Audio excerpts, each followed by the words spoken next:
K컬처 300조 시대 국가 전략 사업으로 격상.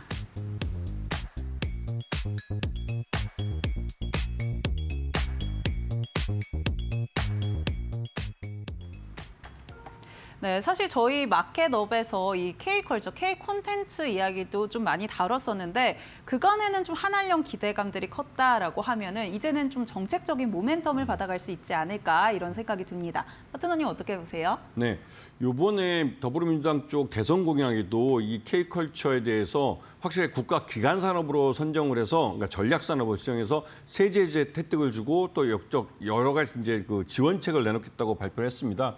그 수혜를 보게 되는 종목인데요.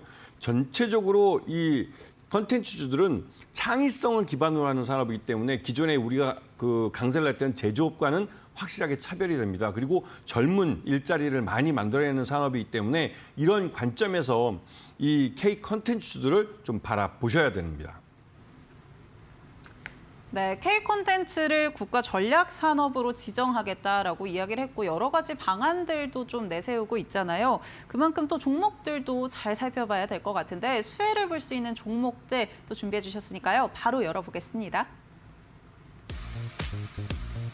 네, 오늘 외국인들의 매수세가 유입됐던 CJ E&M 그리고 하이브도 계속해서 기대감을 모아가고 있죠. 여러 가지 모멘텀이 있는데요. 같이 한번 짚어보겠습니다.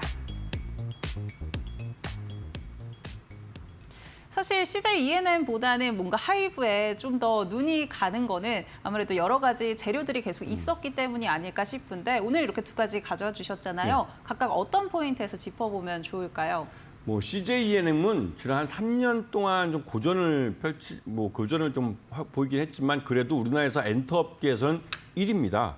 그만큼 CJ 엔터는 다시 부활할 수 있는 기회를 많이 가지고 올 연초에 영화 쪽 산업이 굉장히 큰 매출 비중을 차지하는데 그쪽 담당하는 사장이라 할까요? 그쪽 부분의 사장이 바뀌었습니다. 그러면서 새로 이제 영화 쪽 사업 부분은 새 판을 짜려고 하고 있고요.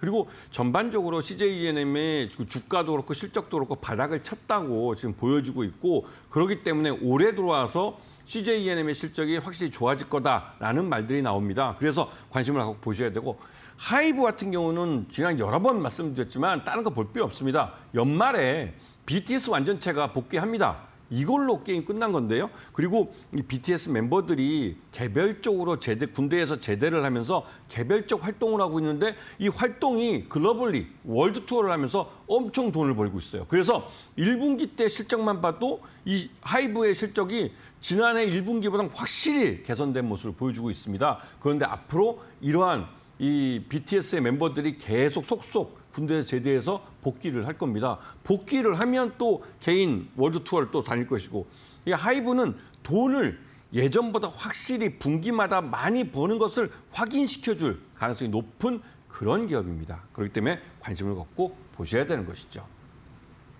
네, 콘텐츠의 1위 CJ E&M 그리고 엔터주의 좀 1위로 볼 수도 있는 하이브 이렇게 두 개를 가져와 주셨는데 그럼 사실 이거 콘텐츠 대 엔터로 볼 수도 있지 않나요? 네. 네, 어떤 걸로 꼽아주실까요? 그러나 역시 제가 볼 때는 하이브죠. 왜냐하면 하이브가 지난주에 대선 바로 직전에 이 하이브의 최대주주인 방시혁 의장이 그 상장 IPO하는 시점에 사기적 부정 행위라고 해가지고 부정 매매해가지고 이게 이슈가 됐습니다. 그래서 지금 현재 경찰도 그렇고 검찰도 그렇고 압수수색 들어오고 그러는데요. 이게 4년 5년 전 얘기입니다. 그리고 이 프리 IPO 즉 IPO하기 직전에 프리 IPO 할 때 내줬던 지분에 대해서 나중에 그때 당시에 상장 서류에는 공개하지 않은 이 리베이트 즉 그 프리 IPO로 받은 그 기관 투자자들이 시장에서 매각을 하고 그 차익의 30%를 돌려받기로 했다.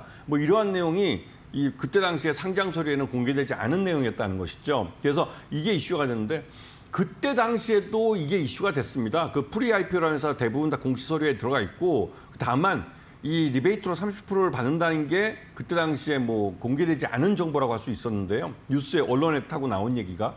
그런데 이게 이슈가 되면서 지난주에 이 하이브가 주가가 급락을 했습니다. 하지만 그 이후로 곧바로 다시 원복을 하는 모습을 보이고 있죠. 그만큼 너무 오래된 얘기에다가 이게 그때 당시에도 이슈가 돼서 한동안 시끄러웠지만 참 유야무야 넘어간 문제입니다. 근데 이거를 5년여나 지난 지금 와서 다시 이슈한다는 것도 좀 고개를 갸우뚱하게 하더라고요. 그리고 결국은 그게 싸게 살 기회를 만들어준 거라고 볼 수 있기 때문에 그 하이브 최대주주의 이런 사기성 거래 부정매매 이거는 어떻게 보면 그 찻잔 속의 태풍이라고 볼 수가 있죠.